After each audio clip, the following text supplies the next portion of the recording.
اهلا بيكم في فيديو جديد على قناة طيور روماني. ازاي تنتج من البادجي بسهولة، ازاي لو انت جايب طيور بادجي عندك تنتج منها في البيت بكل سهولة بشوية شروط اقولها لك. لو الشروط ديت اتوفرت عندك او انت وفرتها هتلاقي انتاج البادجي سهل جدا ومش هتلاحق على الانتاج. مش هطول عليك في الفيديو، يلا بينا نبدأ ونشوف ايه هي الشروط الواجب توفرها لانتاج البادجي.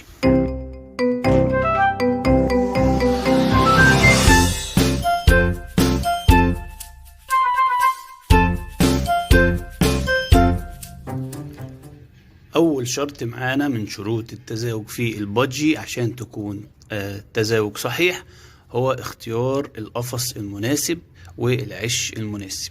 يبقى انت تختار قفص مناسب، ما يكونش ضيق وما يكونش ضيق او غير مناسب للبادجي. في نفس الوقت العش تجيب عش مناسب، يعني عش يكون كبير يقدر يستحمل لو في 6-7 بيضات، 6-7 زغاليل، ما يبقاش ضيق عليهم، يبقى واسع، يكون في فتحات تهوية، يكون في باب من فوق وباب من الجنب، يكون في درج للنظافة. كل دوت من الشروط الواجب توفرها للعش والقفص. الشرط التاني والشرط ده مهم جدا ان يكون عندك جوز، يعني ذكر وانثى، ويكونوا متوالفين، يعني بتشوفهم بيلعبوا مع بعض بيأكلوا بعض، مفيش خناقات مفيش مشاكل،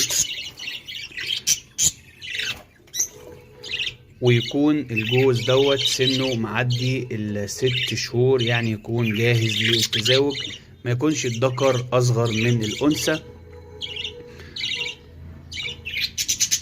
يكونوا مختارين بعض ويكونوا واخدين بعض. زي ما انت شايف الكير بتاع الذكر الكبير الشغال اللي هو انف الطائر، الكير بيكون ازرق زاهي، ده معناه ان دوت ذكر جاهز للتزاوج، كبير وشغال اهو. بص الكير دوت اهو، ده الذكر اهو، بص الكيرو ازرق زاهي. طب الانثى الكير بتاعها بيكون بني، هي اللي بتاكل ديت. طبعا هم دلوقتي بياكلوا الفروخ اللي معاهم، لان انا حاطط لهم وجبه بيض بالبقسماط وخلطه الحبوب اهو. بص الذكر والنتايه بياكلوا بعض ازاي، ده علامه من علامات التوالف.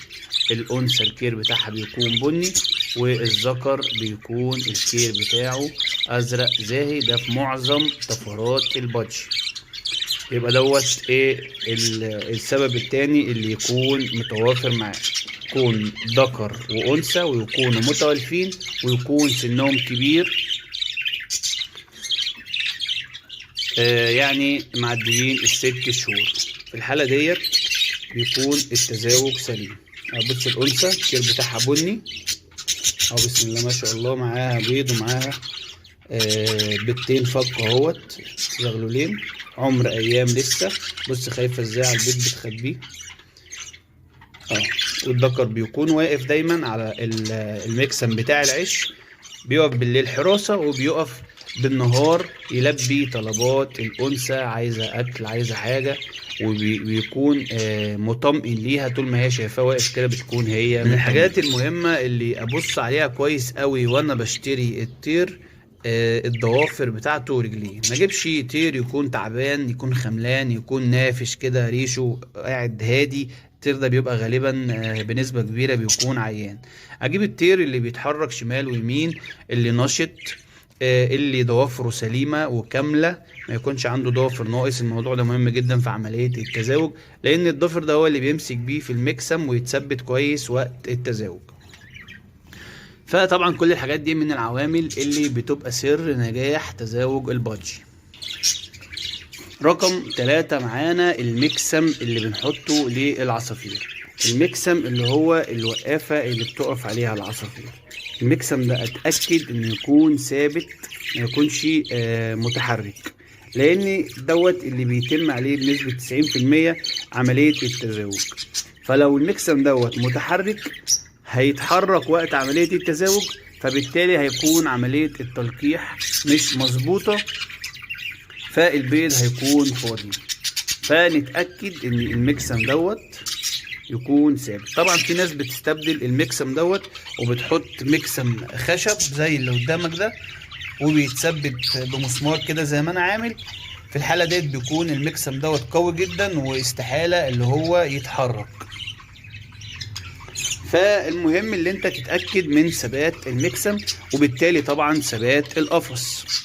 حاجة مهمة برضو، الناس المبتدئة في تربية طيور الزينة لما بتيجي تشتري قفص بيقوم منقي القفص اللي هو فيه لعب، بيكون فيه لعب فيه مرجيحة.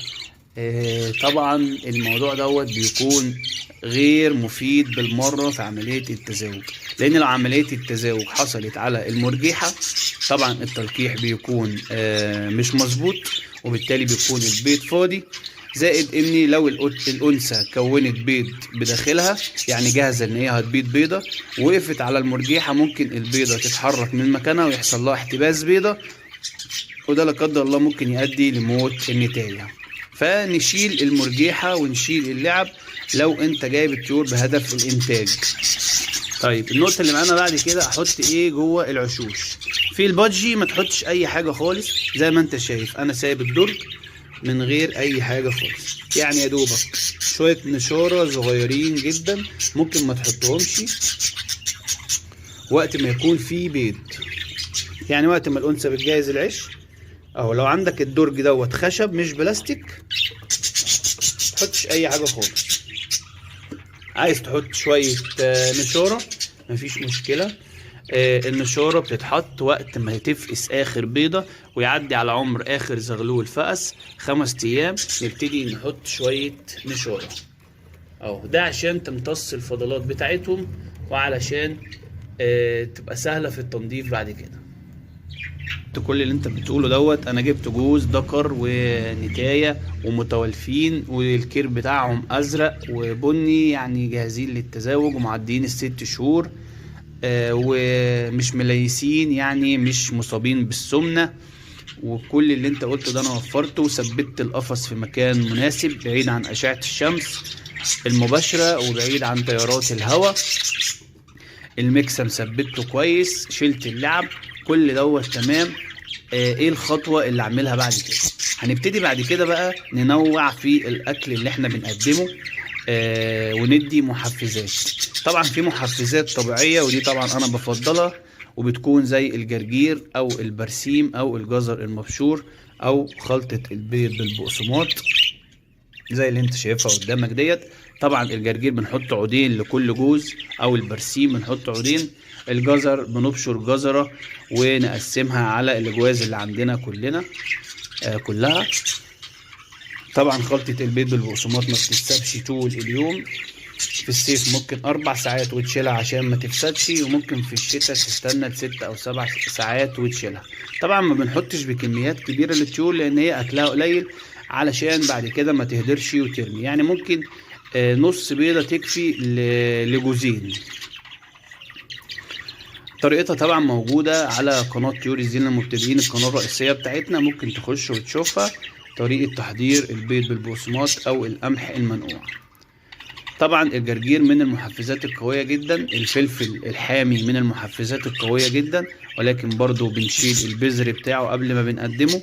الفلفل الالوان برضو، الفلفل الرومي، البرسيم، كل دوت من المحفزات الطبيعية اللي نقدر نقدمها. ممكن طبعا نحط جنزبيل على المسقى، طبعا ده بمقدار معين وهتلاقي طريقته برضو موجودة على القناة. وده برضو طبعا عظم السيبيا او عظم الحبار اللي قدامك دوت ده من الاساسيات اللي بنجيبه بنعلقه كده زي ما انت شايف، ده مشبك لتعليق عظم السيبيا. عظم السيبيا بيبقى موجود في القفص بصورة مستمرة لانه غني بكربونات الكالسيوم وبالاملاح المعدنية. وزي ما انت شايف بصوا واكلينه ازاي، العصفورة بتبتدي تاكل منها وقت تجهيز العش خصوصا وقت تكوين البيض داخلها، فطبعا بيفيدها جدا، بيعوضها عن الكالسيوم اللي هي بتهدره في قشور البيض وفي تكوين البيض داخلها. فلازم عظم السيبيا يكون موجود معانا وبصورة مستمرة جوه القفص، ما بيتشالش غير لما يخلص تماما عشان نشيله ونحط واحدة مكانه. انت كده قدمت المحفزات ووفرت كل اللي احنا قلناه ونوعت في الغذاء. باذن الله ربنا هيكرمك باحلى زغاليل وباحلى انتاج، وتقدر تنتج بسهولة من البادجي في البيت. في نهاية الفيديو اتمنى اكون فدتك بمعلومة. يا ريت ما تبخلش عليا بالاشتراك في القناة وتعمل لايك للفيديو علشان هنكبر بيكو باذن الله.